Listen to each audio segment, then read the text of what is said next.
Hamas തീവ്രവാദികൾ തട്ടിക്കൊണ്ടുപോയ സ്ത്രീകൾക്ക് ഏൽക്കേണ്ടി വന്നത് ക്രൂരമായ ലൈംഗിക പീഡനങ്ങൾ. പുരുഷന്മാരെയും ക്രൂരമായ പീഡനങ്ങൾക്ക് വിധേയമാക്കിയതായി വെളിപ്പെടുത്തൽ. ഒക്ടോബർ 7-ന് ഹമാസ് ഇസ്രായേലിലേക്ക് നടത്തിയ ആക്രമണത്തിൽ സ്ത്രീകളെ ബലാത്സംഗം ചെയ്തതായി സമ്മതിച്ച് ഹമാസ് തീവ്രവാദി.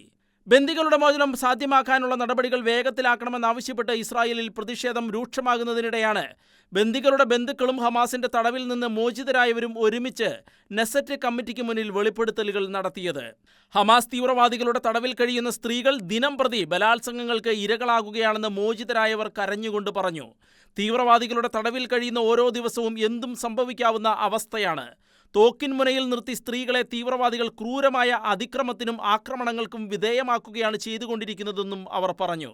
സ്ത്രീകൾക്ക് നേരെ തങ്ങൾ ലൈംഗികമായി അതിക്രമങ്ങൾ നടത്തിയിട്ടില്ലെന്ന് ഹമാസ് ആവർത്തിച്ച് വ്യക്തമാക്കുന്നതിനിടെയാണ് ഹമാസിന്റെ തടവിൽ തങ്ങൾക്ക് ഏൽക്കേണ്ടി വന്നത് ക്രൂരമായ ലൈംഗിക പീഡനങ്ങളാണെന്ന് നവംബറിൽ മോചിതരായവരിൽ ഒരാളായ മിയ റഗേവ് ഉൾപ്പെടെയുള്ളവർ നെസറ്റ് കമ്മിറ്റിക്ക് മുന്നിൽ വ്യക്തമാക്കിയത്.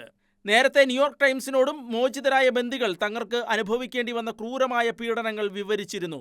ഒക്ടോബറിൽ നടന്ന ആക്രമണത്തിൽ ഹമാസ് ബന്ദികളായവർക്ക് നേരെ ലൈംഗിക അതിക്രമം നടത്തിയതായി ഐക്യരാഷ്ട്ര സംഘടനയും നേരത്തെ വ്യക്തമാക്കിയിരുന്നു. ആക്രമണത്തിനിടെ ഹമാസ് ലൈംഗിക അതിക്രമങ്ങളും കൂട്ടബലാത്സംഗങ്ങളും നടത്തിയിട്ടുണ്ടെന്നായിരുന്നു UN സംഘം പറഞ്ഞത്.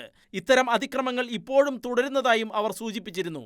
എന്നാൽ തങ്ങൾക്കെതിരെയുള്ള ഐക്യരാഷ്ട്രസഭയുടെ ആരോപണം അടിസ്ഥാനരഹിതമാണെന്നും പലസ്തീന്റെ പ്രതിരോധത്തെ ഇല്ലായ്മ ചെയ്യാനാണ് ഇത്തരം ആരോപണങ്ങൾ ഉന്നയിക്കുന്നതെന്നും ഹമാസ് വൃത്തങ്ങൾ ആരോപിച്ചിരുന്നു. വനിതാ തടവുകാർക്കെതിരെ തങ്ങൾ ആക്രമണങ്ങൾ നടത്തിയിട്ടില്ലെന്നും അവർ പറഞ്ഞിരുന്നു. എന്നാൽ ഹമാസ് തീവ്രവാദികളുടെ അവകാശവാദങ്ങൾ പൂർണ്ണമായും തെറ്റാണെന്ന് വ്യക്തമാക്കുകയാണ് പുതിയ വെളിപ്പെടുത്തലുകൾ.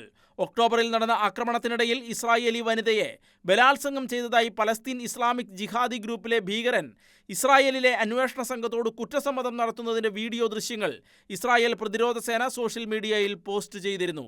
ഇതുകൂടാതെയാണ് ഇപ്പോൾ നെസറ്റ് കമ്മിറ്റിക്ക് മുന്നിൽ മിയ റഗേവ് ഉൾപ്പെടെയുള്ളവർ നടത്തിയ വെളിപ്പെടുത്തലുകളും പുറത്തു വന്നിരിക്കുന്നത്. ഹമാസിന്റെ തടവിലുള്ള എല്ലാ പെൺകുട്ടികളും ഒരു തരത്തിലല്ലെങ്കിൽ മറ്റൊരു തരത്തിൽ ലൈംഗികമായി പീഡിപ്പിക്കപ്പെടുകയാണെന്നും നിങ്ങളത് ഏത് രീതിയിൽ സ്വീകരിക്കുന്നു എന്നത് പ്രശ്നമല്ലെന്നും അവരുടെ കാര്യത്തിൽ എല്ലാ നിമിഷവും പ്രധാനപ്പെട്ടതാണെന്നും എല്ലാ ദിവസവും അടിയന്തര സാഹചര്യമാണ് ഉള്ളതെന്നും മിയ റഗേവ് പറഞ്ഞു.